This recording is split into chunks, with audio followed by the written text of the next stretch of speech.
Well, hello everybody. Pastor Randy here. Great to see you today. Hope that you are doing well on this beautiful Wednesday. We're going to start a brand new teaching today. I want to welcome you to Making It Simple. This is our daily program where we come together and we talk about scriptural matters, our walk with Christ, our beliefs, all the different things, and what it says from Scripture itself. Not mere opinion. Anybody can do that. We don't use big words. We don't do anything that's confusing. The intent of Making It Simple is to stay true to the title, Making It Simple. It is my goal as a pastor, as a leader, as a shepherd, as a gatekeeper, as a believer and follower of Christ, to do what he called us to do, and that's to share him. See, when we share something that we're compassionate about, it's not difficult.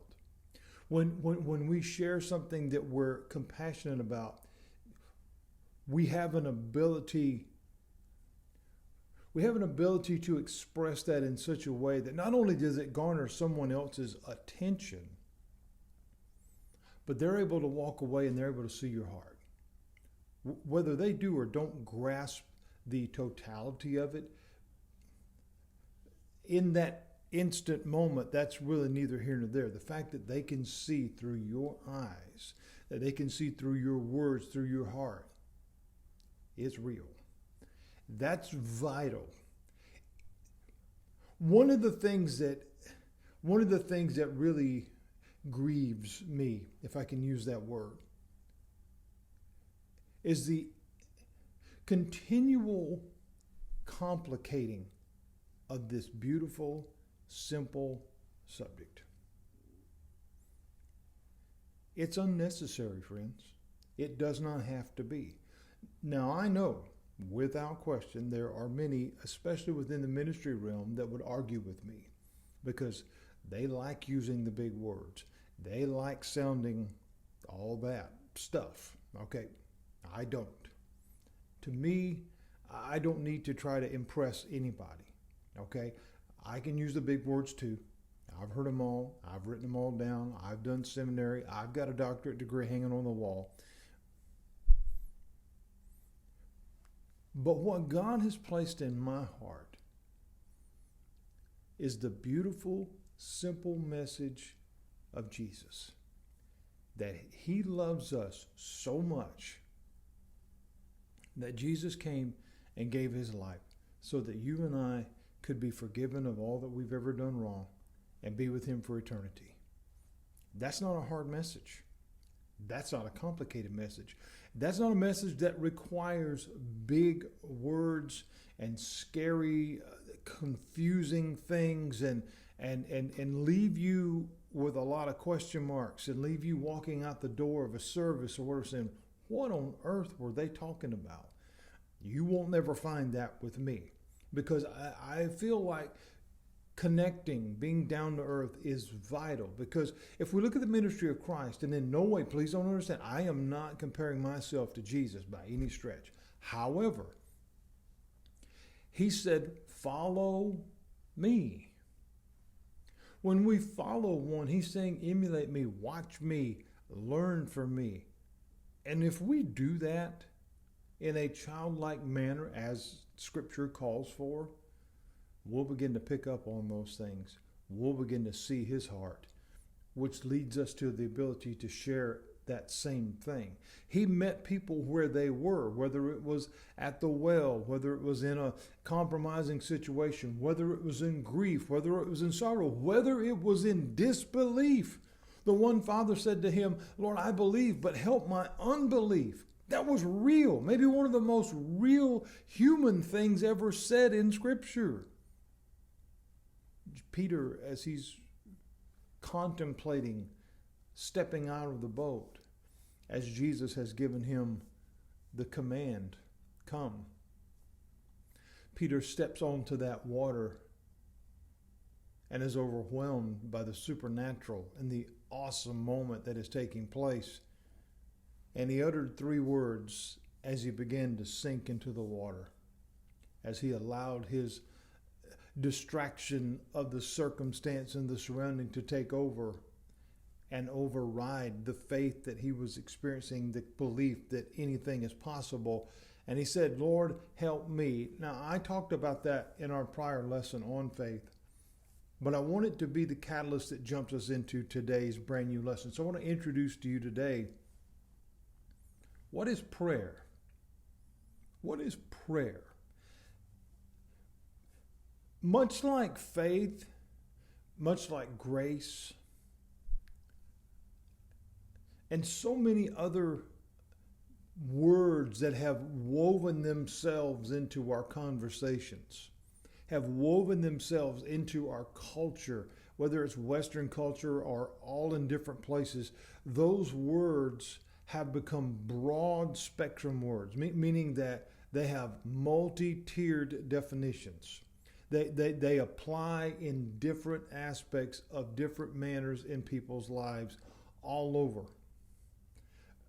Prayer in the life of a believer should be a staple part of what we do. Well, Pastor, I pray. Here's what I want us to talk about. It's that statement alone. Yeah, I pray. The word prayer, the word prayers, again, that's a part of our common language. You hear it all the time. But does it mean anything? And I'm not being critical, but I want us to think about this for a minute. How many times when there's a tragedy, okay, and it can come from a newscaster, it can come from a politician, or some notable figure of some sort, and this is their immediate response: our thoughts and prayers are with you. It sounds nice.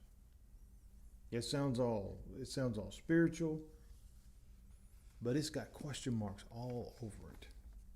Why do I say that? Because there's no sincerity there. And depending on who it is that's saying it, that sincerity can be questioned a whole lot. Because if that utterance is coming from someone that otherwise is using the Lord's name in vain and having a fit and all these other things and living an ungodly life, that statement has no depth. That's not a judgment statement. But Scripture very, very clearly says we'll know them by the fruit that they bear. So you can't go from being worldly to all of a sudden my prayers and thoughts and whatever are with you. There's no sincerity there. That is a canned statement, we'd like to say, meaning that, well, that's what somebody gave you on a piece of paper that you were supposed to read. Prayer, to some degree, almost seems to have fallen into the category of a scripted line when it's presented in such a way with no sincerity. But what I want us to look at here today as we begin the introduction of this at Making It Simple, what is it? What is prayer? I want us to really give that some serious talk over the next few lessons together. What do we find in Scripture? What is clear as it is given through Scripture from the Lord Himself, from the Apostle Paul, from the different ones that really sincerely talk about this word, that it moves from the category of a word into an action. But what is that action? And what is it based on? What is the sincerity of it? Where does that come from? What role should it play in our life? Do we do it enough? But here's the real one. Do we trust it? Do we trust in our prayers fully?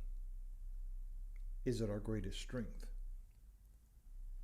I want us to think about this over the next couple of days as we come together about prayer. I want to leave you with this. This is what Jesus said in John chapter 16. And this is beautiful. And it gives us really something to think. This is what Jesus said, John chapter 16, beginning in verse 23. This is what I want you to do. Ask the Father. Ask the Father for whatever is in keeping with the things I have revealed to you. In other words, what's in God's will?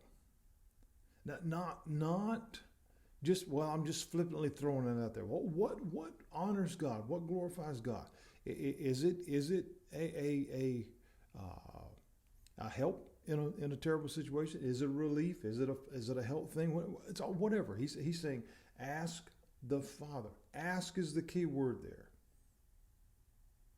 And he says this, ask in my name, according to my will. He'll most certainly give it to you.